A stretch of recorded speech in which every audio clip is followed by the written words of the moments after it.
Nahanap ako ng tagapayong. May payong ako, Bi. Ayan! Sa bag- Magandang hapon sa atin lahat! Lahat, pati yung nandoon, nandito, at saka nandyan. Ay, ayan, dyan pala ako haharap ba? O, ayan, magandang hapon sa ating lahat. Alam nyo, itong ginagawa natin sa hapong ito ay upang maparating natin na hindi tayo titigil sa ating mga mumunting boses. Gusto ko lang ipaalala sa inyo ang kasabihang, the power of one. Alam nyo, mahalaga yung isang butil. Mahalaga yung isang boses. Hindi man tayo karamihan ngayon, pero tayo ay sinasamahan ng maraming Pilipino na gustong pababain na sa pwesto si Bongbong Marcos. Bakit natin gustong pababain sa pwesto si Bongbong Marcos?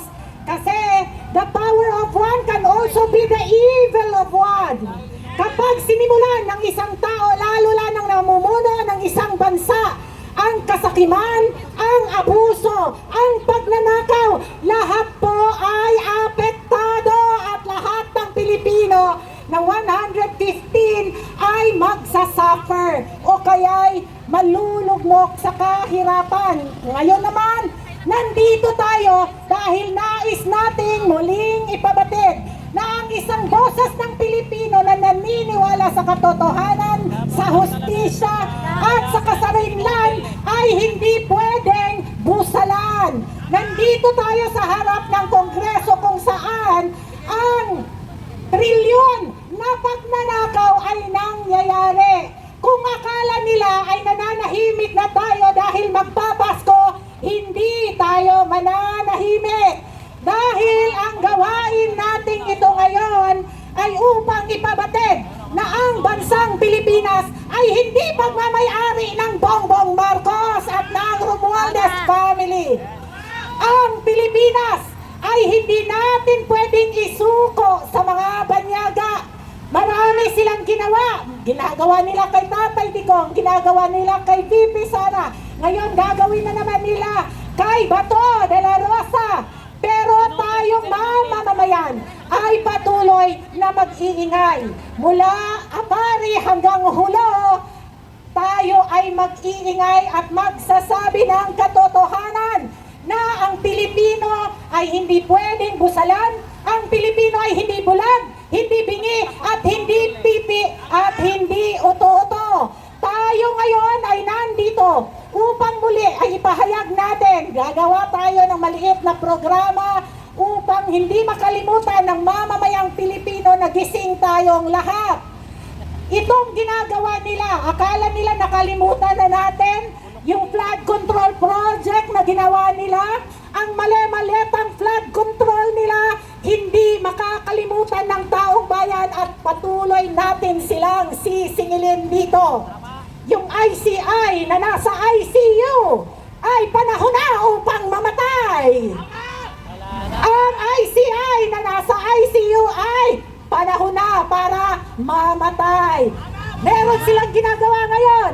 Bago na naman, IPC na naman o Independent People's Commission. Nakakatawa na kayo kahit ano pa ang gawin ninyo, kahit anong komisyon pa ang gagawin ninyo, hindi namin makakalimutan ang mga komisyon na bilyon-bilyon na inyong ibinulsa.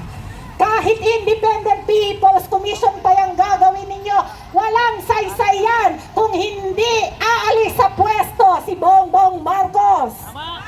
Kami ay patuloy na magsasalita, tayo ay patuloy na maninindigan para sa kapakanan ng taong bayan. Bakit tayo nandito sa hapong ito? Dahil ang gusto natin na ang mga tao ay hindi makakatulog o hindi magpapahinga sa pagnanakaw na ginagawa sa atin, hindi natin pwedeng pabayaan. Ang power of one.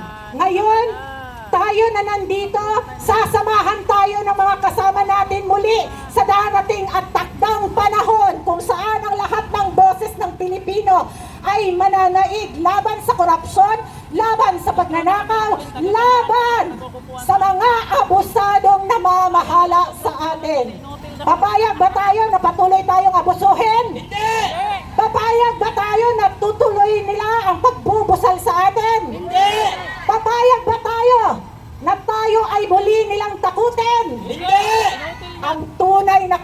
kayumangge, hindi takot. Ang tunay na kayumangge ay hindi pipi. Ang tunay na kayumangge ay laging maninindigan laban sa mga mapang-aping pamahalaan. At makakaasa ka, Bongbong Marcos, araw-araw ka naming sisingilin sa iyong mga ginagawa. Makakaasa kayong mga congressman. Saldi ko, si Martin Romualdez, makakaasa kayo na walang titigil sa pagpupukaw ng inyong konsensya. Yon ay kung may konsensya pa sila. Meron pa kaya? Wala! Wala na daw konsensya. Pero tayo ay umaasa sa ating poong may kapal na ang lahat ng ginagawa natin na pagpupunyagi sa bansang Pilipinas, ang lahat ng ginagawa natin para ipaglaban ang Pilipino ay kanyang diringgin. Meron pong 3 kasagutan ang Diyos sa lahat ng panalangin natin. Yes, no, wait. Tayo ngayon ay naniniwala na pinaghihintay lamang tayo ng Diyos sa tamang panahon at sa akdang panahon. Dahil ang Diyos ay hindi pumapayag sa kasakiman. Ang Diyos ay hindi umaayon sa pagnanakaw. Ang Diyos ay hindi umaayon sa pang-aapi. Kaya itong nangyayari sa atin, alam natin na makakamit natin ang victory o ang kapanalunan. Dahil ang mamamayang Pilipino ay gising, ang mamamayang Pilipino ay may dignidad at hindi natin papayagan na tayo ay pamunuan ng isang bangag at walang dignidad na presidente. Kaya, tama, di ba pati kayo kuya, hindi po pwede ng ating Armed Forces of the Philippines ay pamunuan ng isang adik.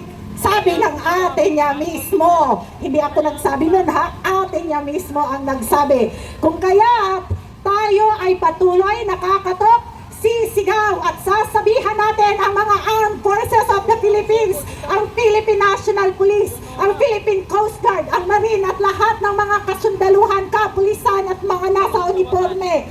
Hoy! Gumising na kayo dahil ang taong bayan negative 26 na ang rating kay Bongbong Marcos.